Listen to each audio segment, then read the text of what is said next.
Luna High School in the neighborhood that did not, I repeat, did not burn. You can see all these houses are standing around here, unburned. There's no burn here, okay? So to me, this is like something out of a space movie, because you have this small field with some grass that burned, right? You can see where the grass burned. But then you have these two vehicles sitting in here that have melted aluminum. So Donovan, if you want to just take us through this car real quick and show us, I know you know a few things about cars, you can point out some things that require a very high temperature. By the way, we just talked to the neighbor who was talking to an investigator in Lahaina town yesterday, and he said the investigator told him the temperatures reached in excess of 3,000 degrees. So tell us what you got, Donovan. Well, we have about 300 degrees for aluminum, and this 300? 1300. 1300, okay, thank you. 1300, well 1220, but if you round it up, because it was not only melted, it was liquefied to the point where it ran became down a river of aluminum going down the dirt hill. So this is the aluminum rim, obviously. There's the tire, what's left of it, the steel threads or steel belts. And maybe combination gas tank if the gas tank's aluminum. Okay, okay. So you have liquefied aluminum running down the side of a grass fire. The caliper melted, unless they stole it, but it looks like the bolts are still there. So that, and then you get the belt, the steel belt of the tire, which is just a bunch of a wire mesh laying there, and you have the windows that were melted, the back window. If you look at the big old, like almost like the glass is just melted. Yeah, it was dripping. This is almost what you would see if you put a car in an incinerator. But this is not surrounded by a bunch of structure fires or anything. Yeah, there's no fuel. So besides the gas that was in the tank, what's your theory on what could create temperatures at this level in the middle of a field? Anomaly, I think is the word. So this is the second anomaly. Yeah, it's just that's why I stopped. I looked at it, I'm like, okay, house. Nothing's burned, and then you have melted steel and glass, and then the only thing that is left is the thick steel frame, and then the steel sheet metal. So I don't know if you guys have figured this out yet, but the media has not been given access to Lahaina town.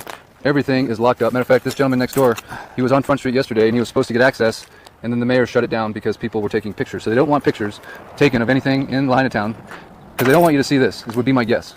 Because the more that you take a look at this, and especially in this scenario, if there was a car like this in the middle of Lahaina, you might think to yourself, well, okay, it was in the middle of this major burn. There's an animal that died here or something. I'm smelling that must be a cat that was under there. That smells like a dead something. Yeah. Oh, that is so sad. That is so sad. That's someone's dog. Yeah, it's definitely dog hair. Oh. So now we have another vehicle right next to it. Talk to me about this one, Don. Yeah, what are you seeing? It's symmetrical with the other one. Yes. Pretty much identical. I mean, the heat is just tremendous heat. Melting glass, melting metal, incinerating the tires to the point of, the only thing you see is the steel belts, which actually fall apart like spaghetti noodles when you touch it. So the media is not allowed in here. No one's allowed in Lahaina town. So the only way this message is going to get out right now is if you, until your fingers bleed for America, start sharing this video. Look what it did to the steering wheel. I mean, all it is the steering column. We the people is all we got left here. And the more we get the word out and the more people start seeing this crazy anomaly, and we're seeing it in a lot of different places. Donovan here has been on a scooter. He was at the scene of the crime the day of the fire. He was helping people, rerouting them away from Lahaina, as the cops had not blocked the southbound traffic until you got almost to Front Street. Grass. And notice the green grass here. Now, it's only been 2 weeks. I don't know if that's 2 weeks. 2 weeks of growth. Is that 2 weeks of growth? We have green grass. You think is that 2 weeks of growth? Okay, maybe it is. But there's a lot of green grass here. I don't know. Yeah, someone tell me how fast does grass grow? Is that 2 weeks of growth? Someone dumped some trash in there, right? I wonder who did that. It's kind of weird. Some nice people. Some nice people? Yeah. Lazy. But if you don't share this story, I don't know who will, man. Someone's got to start putting this out to the people that can help. I've had people tell me, hey, you guys got to go do something. Really? We just got like a little 5G back and it doesn't even work. Every phone call we make drops. Right? Do you hear what's going on here? Are you hearing me loud and clear? They are creating a situation where it's impossible for us to communicate. Right now, I'm on a Starlink that's in the back of my truck over there. Thank you, David Crawford. So that's the reason I'm able to transmit this message, assuming you're getting it. If you're not, I have it recorded, and I will post it after we go live. See if you can get down. Let's see inside the motor. Is this the hood come up? Oh, the motor's melted. The motor's gone. It looks like the block is melted. And what's the block made out of? Probably aluminum. Probably aluminum. If it melted, yeah. An iron block usually would hold out a little bit longer. I mean, is it possible that they're making these cars with different types of materials that just have a lower melting point? But even if they did, it wouldn't make any sense because we're in a field with just a little bit of grass. The block is still there. It's turned sideways. The block is still there? Yeah, the aluminum valve cover is still melted to death. So can a grass fire... But how's it burn underneath the hood? That's the thing. Underneath the hood is protecting it from heat, right? Or oxygen. Oxygen. You can't get in there. Right. So you have no combustion. And again, if you're just tuning into this live, the edge of the fire went to that little grass. This was all just grass, no trees. You can see a couple trees right there.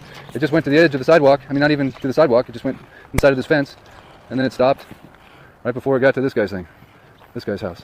And just to orientate you here, you can see the roadblock of the National Guard right there. That is where the fire burn area starts at the top. Not the top, but of Lahaina Luna. Sorry guys, I'm all over the map here. That, if you can see that blockade, that's actually where the burn zone is. So the fire was down there, okay? The fire was down there. This is above we're above the bypass. The fire was below the bypass. There was no fire here, except for this little tiny field. Supposedly it only started a quarter mile away. So we're going to go there next? We can and go take a look. Next we're going to go to where we think the fire may have started.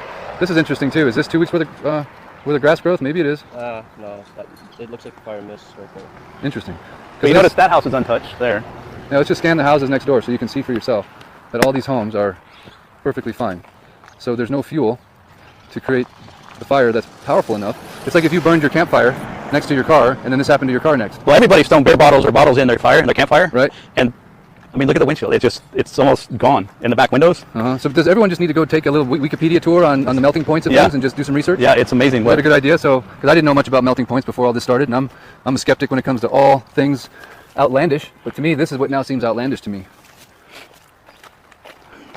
And again, if you're just joining right now, please share the video because we're trying to get the word out. What's going on in Maui? Give to the Lahaina Fire Fund if you can. We've raised over $500,000. Every penny will go back into the hands of survivors. We're going to document it all. Don't worry. If you want to give directly to survivors, I'm going to try to get Donovan here to give me his Venmo if he wants to, so he can go give the money you give to him to the people that he knows that were affected. He doesn't need any money. I don't need any money, but we are trying to raise money. And the idea that I came up with, tell me what you guys think. Again, this is sort of like a public forum, if you will, for ideas. What if we create a fund called Buy Back Lahaina, and we make T-shirts, beautiful T-shirts. I've already contacted one of my favorite artists. Everything burned, all of his originals. That's what I do. He has 2 galleries on Front Street, all of his original work, 20 years worth of sketchbooks gone. He can't even come on camera. He's so destroyed. But I'm trying to